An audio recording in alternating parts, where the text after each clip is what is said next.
Welcome to iziRisk's General Model Parameters tutorial.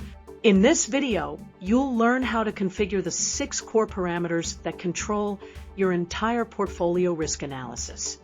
These settings determine how your Monte Carlo simulations run, how returns are calculated, and how accurate your risk metrics will be. The General Model Parameters section contains 6 critical settings. Let's understand what each one does. Forecast periods.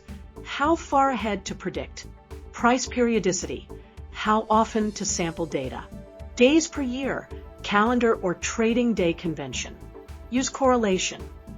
Whether assets move together. Risk-free rate. Your benchmark return rate. Forecasting method. The mathematical model used. Each parameter directly impacts your simulation results. So, let's explore them one by one. Forecast periods. In cell B10 sets your analysis horizon. If you enter 10 with daily periodicity, you're forecasting 10 days ahead. For monthly analysis, 10 periods means 10 months. Think of this as your investment time frame. Short-term traders might use 1 to 5 periods. Long-term investors often use 252 periods for one trading year. The choice depends on your investment strategy and risk management needs. Price periodicity controls how frequently you sample your data. Daily gives you the most detail, but includes market noise. Weekly smooths out daily volatility. Monthly captures long-term trends. Days per year works with periodicity. Choose trading days for 252-day calculations if you're using daily data. Choose calendar days for 365-day calculations. This affects how returns get annualized in your risk metrics. Use correlation determines whether your assets move independently or together. Set this to true for realistic portfolio diversification effects. Your correlated assets will sometimes move in the same direction, reducing overall portfolio risk. Set to false only for stress testing worst-case scenarios where diversification fails. Risk-free rate in B17 is your benchmark for excess returns. Enter the current government bond rate as a percentage.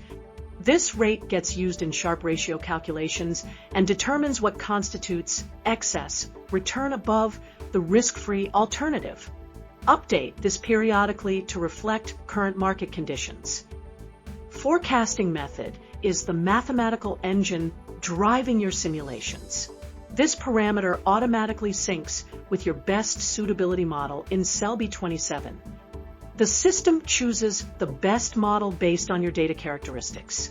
You might see geometric Brownian motion for stable markets, or GRCH models for volatile periods.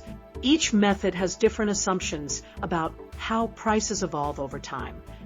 Let's see a practical setup. For a monthly portfolio review, you might set 1 forecast period, monthly periodicity, trading days per year, correlation enabled, 3% risk-free rate, and let the system choose your forecasting method.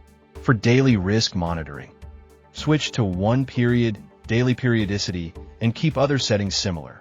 Notice how your risk metrics change with different parameter combinations. Remember these key points.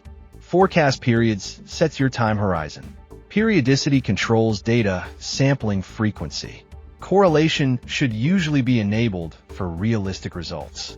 Keep your risk-free rate current with market conditions. The forecasting method automatically optimizes based on your data. These parameters work together to ensure accurate, reliable risk analysis. You now understand how to configure general model parameters for accurate portfolio risk analysis. Experiment with different combinations to see how they affect your results. In our next video, we'll explore portfolio selection and simulation options. For more help, use the built-in help buttons or visit our documentation.